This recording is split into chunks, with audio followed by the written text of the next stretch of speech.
Good morning વિદ્યાર્થી મિત્રો, મારું નામ છે આર્યન યાદવ અને હું તીર્થ ઇન્ટરનેશનલ સ્કૂલના અંદર ફિઝિક્સ ટીચર તરીકે વર્ક કરું છું. આજે આપણે શરૂ કરવા જઈ રહ્યા છે ફિઝિક્સનું પહેલું ચેપ્ટર વિદ્યુતભાર, જેના અંદર આપણે શીખીશું વિદ્યુતભાર, વિદ્યુતભારનો ક્ષેત્ર, વિદ્યુતભારના ક્ષેત્રની લાક્ષણિકતાઓ, કુલમનો નિયમ, સંપાતપણાનો સિદ્ધાંત, ગોસનો નિયમ, ડાયપોલ તથા વિદ્યુત ફ્લક્સ અને એને લાગતા એક્ઝામ્પલ્સ જે દર વખત એક્ઝામના અંદર પૂછાય છે. બીજી વાત, આપણે જોડે નીટની બી તૈયારી અમે સાથે સાથે કરીશું. ચાલો તો આગળ વધીએ. તમે જોઈ શકો છો વિદ્યુતભારનું આપણે પહેલા પરિભાષા જોઈ લઈએ. જે પદાર્થમાં વિદ્યુત ગુણધર્મ હોય છે અને જે પદાર્થ બીજા પદાર્થ પર વિદ્યુત બળ લગાવે છે તેને વિદ્યુતભાર ધરાવતો પદાર્થ કહેવામાં આવે છે. વિદ્યુતભારના મુખ્ય રૂપે બે પ્રકાર હોય છે. પહેલું ધન વિદ્યુતભાર, બીજું ઋણ વિદ્યુતભાર. હવે આપણે થોડુંક એક્ઝામ્પલ રૂપી સમજીએ. જેમ કે આના અંદર શું હોય કે જે વિદ્યુતભારનો જે ધન આવેશ છે અને બીજો ઋણ આવેશ છે એ એકબીજાને શું કરશે આકર્ષે. બીજું જે ધન વિદ્યુતભાર છે અને બીજો ધન વિદ્યુતભાર હોય તો એકબીજાને શું કરશે? અપાકર્ષિત કરશે. એવી જ રીતે જે ઋણ વિદ્યુતભાર છે અને બીજો ઋણ વિદ્યુતભાર છે એ એકબીજાને શું કરશે? અપાકર્ષિત કરશે. તો ચાલો આપણે જોઈએ. જેમ કે આ સમજો, આ છે આપણું ધન વિદ્યુતભાર, બીજું આ છે આપણું ઋણ વિદ્યુતભાર. આમની જે ક્ષેત્ર રેખાઓ છે આ ક્યાં નીકળશે? બહારની દિશામાં નીકળશે. કેની બહારની દિશામાં નીકળે છે? ધન વિદ્યુતભારની જે ક્ષેત્ર રેખાઓ છે એ ક્યાં બાજુ નીકળે છે? બહારની દિશાઓમાં નીકળે છે. એવી જ રીતે જે ઋણ વિદ્યુતભાર હોય છે એમની ક્ષેત્ર રેખાઓ ક્યાં બાજુ હોય છે? અંદર બાજુ હોય છે. જેનાથી આપણે સમજીશું. ચાલો, જે ધન વિદ્યુતભાર હોય છે એમની જે ક્ષેત્ર રેખાઓ છે એ નીકળીને ક્યાં બાજુ જાય છે? જે ઋણ વિદ્યુતભાર હોય છે તેમના પાસે. એવી જ રીતે બીજી વિદ્યુતભારની જે ક્ષેત્ર રેખાઓ છે એ બી નીકળીને ક્યાં બાજુ જશે? ઋણ વિદ્યુતભાર પાસે. એવી જ રીતે બીજું બી જે ક્ષેત્ર રેખાઓ નીકળશે ક્યાં બાજુ જશે? ઋણ વિદ્યુતભાર પાસે. એટલે કે એનાથી આપણને શું ખબર પડે છે કે જે ધન વિદ્યુતભારની જે ક્ષેત્ર રેખાઓ છે ક્યાં બાજુની હોય છે? બહાર બાજુની હોય છે. એટલે ક્યાં બાજુની? બહારની બાજુ. હવે એવી જ રીતે ઋણ વિદ્યુતભારની જે ક્ષેત્ર રેખા હોય છે ક્યાં બાજુની હોય છે? અંદર બાજુની.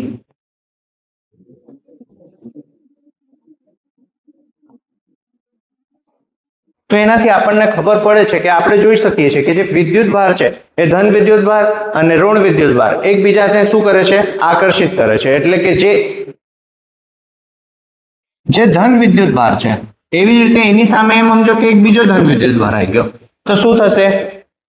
જેમ કે સમજો, હવે અહીં બાજુથી ધન વિદ્યુતભાર આગળ બાજુ નીકળ્યો, એવી જ રીતે અહીં બાજુથી બી શું થશે? વિદ્યુતભાર અગાડી બાજુ નીકળશે. તો આ જે એક વિદ્યુતભાર છે આ શું કરશે? તેને એકબીજાને શું કરશે?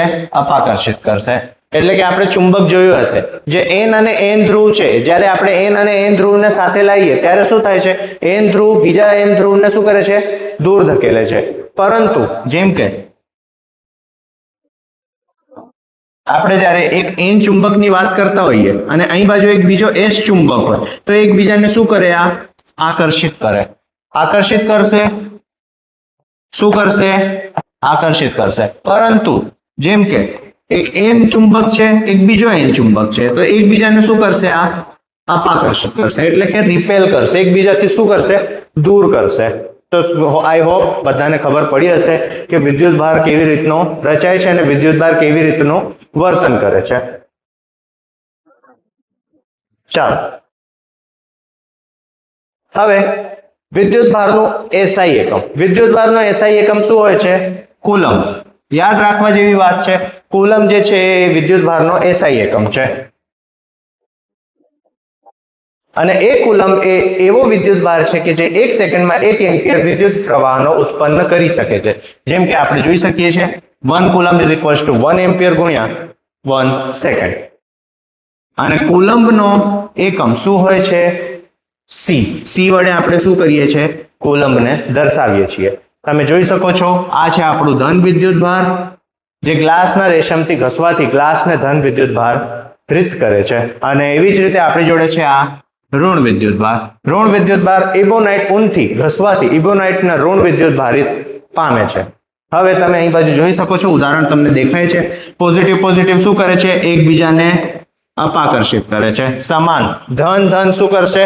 વિકર્ષિત કરશે. એવી જ રીતે ઋણ ઋણ બી શું કરશે? એકબીજાને વિકર્ષિત કરશે. એવી જ રીતે આપણી જોડે શું છે? ધન વિદ્યુતભાર અને ઋણ વિદ્યુતભાર. તો એ વિપરીત છે. વિપરીત વિદ્યુતભાર છે તો શું કરે છે? એકબીજાને આકર્ષિત કરે છે. વિદ્યુતભારના ગુણધર્મો. વિદ્યુતભાર સદા જ સંરક્ષિત રહે છે. તેને નવામાં કે નષ્ટ કરવામાં આવતો નથી. આપણે બનાવી શકતા નથી, કાં તો આપણે એને નષ્ટ કરી શકતા નથી. જેને આપણે નથી બનાવી શકતા, જેને આપણે નષ્ટ નથી કરી શકતા, એને શું કહેવામાં આવે છે? વિદ્યુતભાર. વિદ્યુતભારનું માપ સર્વદા અપૂર્ણાંક ગુણાકારમાં હોય છે. બીજો, વિદ્યુતભાર સ્થાનાંતરિત થઈ શકે છે. એક જ જાતના વિદ્યુતભાર એકબીજાને શું કરે છે? વિકર્ષિત કરે છે, એટલે અપાકર્ષિત કરે છે. પોઝિટિવ પોઝિટિવ શું કરશે? એકબીજાને અપાકર્ષિત કરશે. અને નેગેટિવ અને પોઝિટિવ શું કરશે? એકબીજાને આકર્ષિત કરશે. એટલે કે વિપરીત જાતના વિદ્યુતભાર એકબીજાને શું કરે છે? આકર્ષિત કરે છે.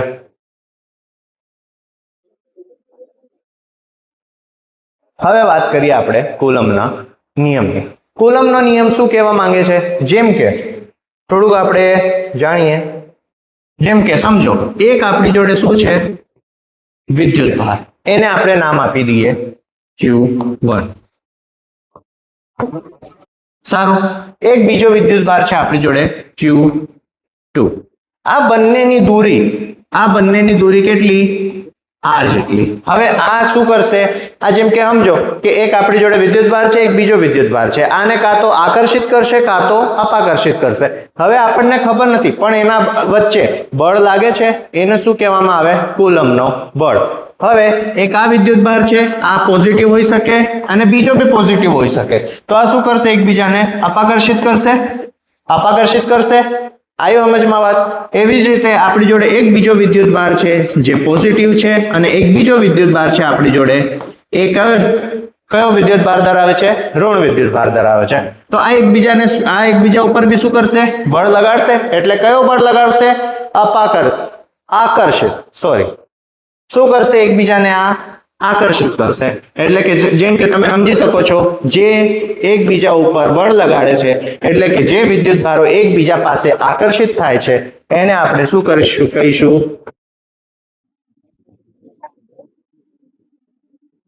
આકર્ષિત બળ.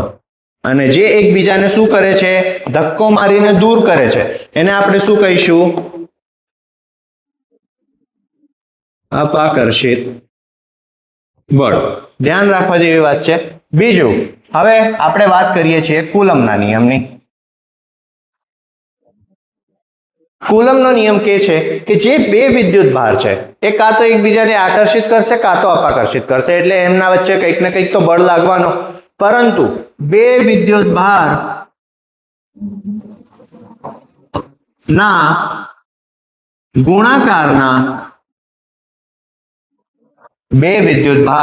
ગુણાકારના સમપ્રમાણમાં અને તેમના વચ્ચેના અંતરના વર્ગના વ્યસ્ત પ્રમાણમાં હોય છે. લખો, બે વિદ્યુતભાર તેમના ગુણાકારમાં અને તેમના વચ્ચેના અંતરના વ્યસ્ત પ્રમાણમાં હોય છે. જેને શું કહેવામાં આવે? કુલમ્બનો નિયમ. યાદ રાખવાનું, આપણે એને લખી શકીએ F બરાબર, F એટલે કુલમ્બનો બળ. F સમપ્રમાણતાનો સાઇન Q1 Q2. એટલે કે શું લખ્યું? બે વિદ્યુતભાર તેમના ગુણાકારમાં, એટલે બે વિદ્યુતભારોનો ગુણાકાર, અને એ કેવા છે? સમપ્રમાણમાં છે, એટલે ગુણાકારના અંદર છે.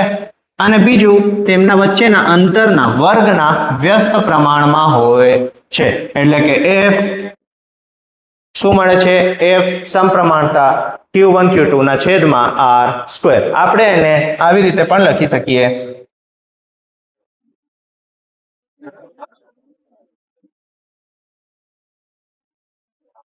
આને આપણે આવી રીતે પણ લખી શકીએ છીએ, જ્યાં F બરાબર કે Q1 Q2 upon R square. આ થોડીક યાદ રાખવા જેવી વાત છે. જે K છે, K ને આપણે કહીએ છીએ કુલંબનો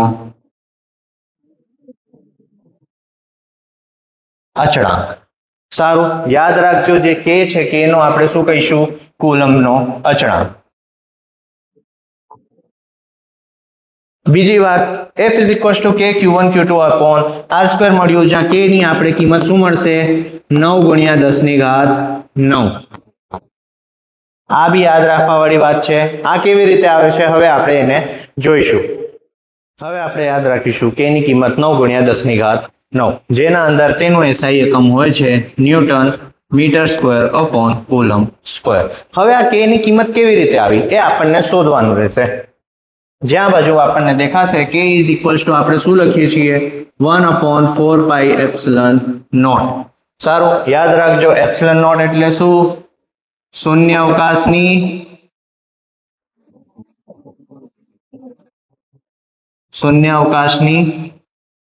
પરમિટિવિટી. સારું, આટલું આપણને યાદ રાખવાનું. એપ્સિલન નોટ એટલે કે શું? શૂન્યાવકાશની પરમિટિવિટી. એપ્સિલન નોટ ની કિંમત હોય છે એપ્સિલન નોટ બરાબર 8.85 ગુણ્યા 10 ની ઘાત -12 coulomb square newton metre square. આ આપણને યાદ રાખવાનું શું? એનું SI એકમ. એપ્સિલન નોટ ની જે SI એકમ હોય છે શું હોય છે? Coulomb square upon newton metre square. અને K ની જે SI એકમ હોય છે, જે કુલમ્બનો અચળાંક છે, એની SI એકમ શું છે? Newton metre square upon coulomb square. ધ્યાન રાખજો, ઉપર નીચે કરી દેતા નહીં. એ જ રીતે અહીં બાજુ આપણને એપ્સિલન નોટ ની કિંમત મળી ગઈ. પાઈ ની કિંમત તો બધાને ખબર જ હોય છે, કેટલી હોય છે? 3.14. K બરાબર 1/4 ગુણ્યા પાઈ ગુણ્યા 3 એપ્સિલન નોટ, જ્યાં K બરાબર આપણને કિંમત મળશે 4 ગુણ્યા 3.14 ગુણ્યા 8.85 ગુણ્યા 10 ની ઘાત -12. હવે K બરાબર આપણને શું કિંમત મળશે? 0.089 ગુણ્યા 10 ની ઘાત 12, જેને આપણે લખી શકીએ છીએ અહીં બાજુ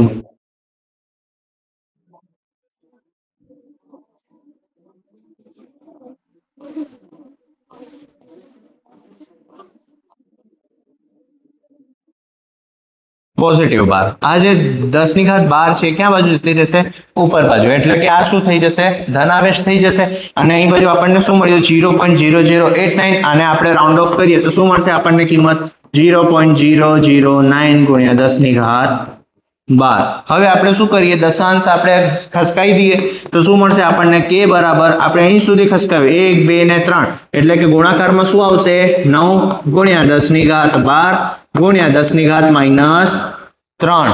હવે આને આપણે સોલ્વ કરીએ તો શું મળશે? K બરાબર 9 ગુણ્યા 10 ની ઘાત 9. શું આવી? હવે જેમ કે આ નીચે આપણે આનું એકમ મૂકતા, આનું આપણે નીચે એકમ મૂકીએ એટલે 1 ના છેદમાં આપણે એકમ મૂકીએ તો શું મળે? આપણું શું છે એકમ? પરમિટિવિટી નું 1 ના છેદમાં કુલમ્બ સ્ક્વેર ના છેદમાં ન્યૂટન મીટર સ્ક્વેર. આ જે ન્યૂટન મીટર સ્ક્વેર છે ક્યાં જશે? ઉપર બાજુ. એટલે કે આનું શું મળ્યું આપણને હવે? Newton metre square upon coulomb square. સારું, જોઈ લો. કંઈક બી ડાઉટ આવતું હોય તો તમે મને મેસેજ કરી શકો છો, જોઈ શકો છો, પૂછી શકો છો.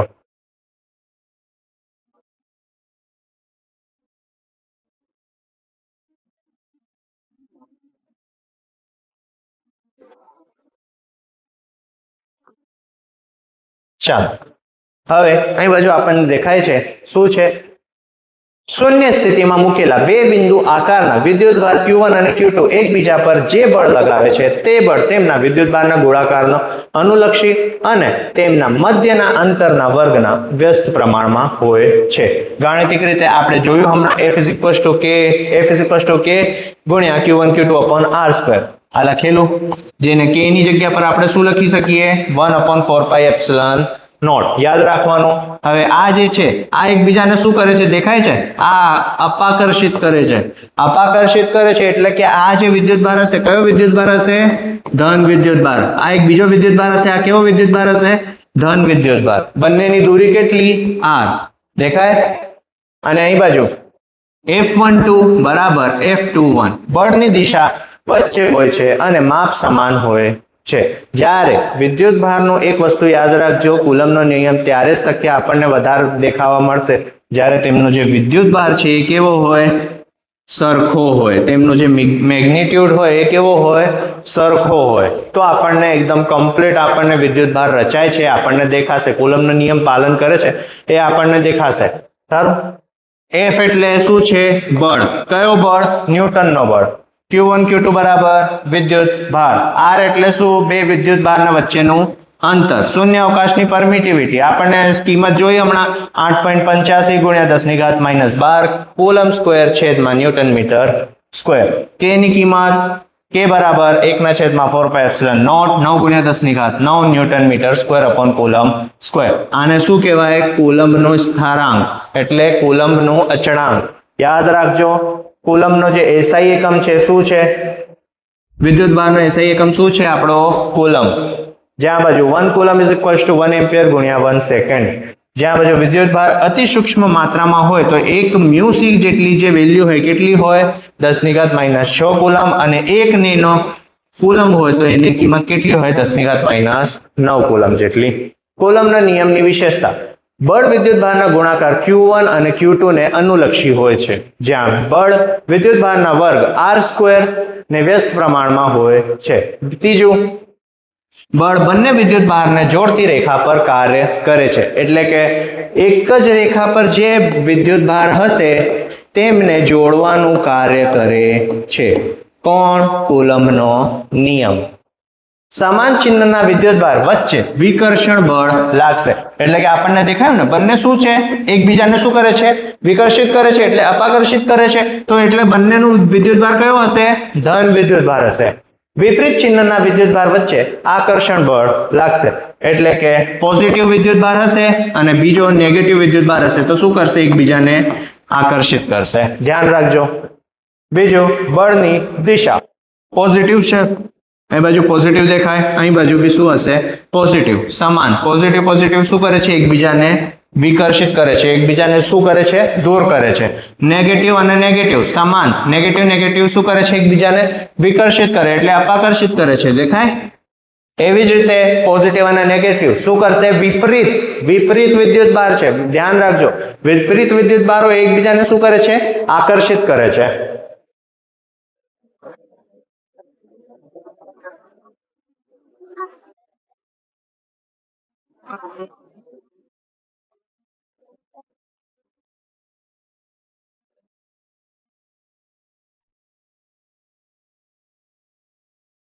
ચાલો તો આજના માટે આપણે આટલું જ રાખીએ. પછી કાલે આપણે જોઈશું અધિરોપણનું સિદ્ધાંત, જેને કહેવામાં આવે છે પ્રિન્સિપલ ઓફ સુપરપોઝિશન, જેના અંદર વિદ્યુતભાર કેવી રીતે એકબીજાથી અથડાઈને આગળ વધે છે, પોઝિટિવ નેગેટિવને કેવી રીતે આકર્ષિત કરે છે અને પોઝિટિવ પોઝિટિવ એકબીજાને કેવી રીતે અપાકર્ષિત કરે છે. ચાલો, ધન્યવાદ. શુભ સવાર.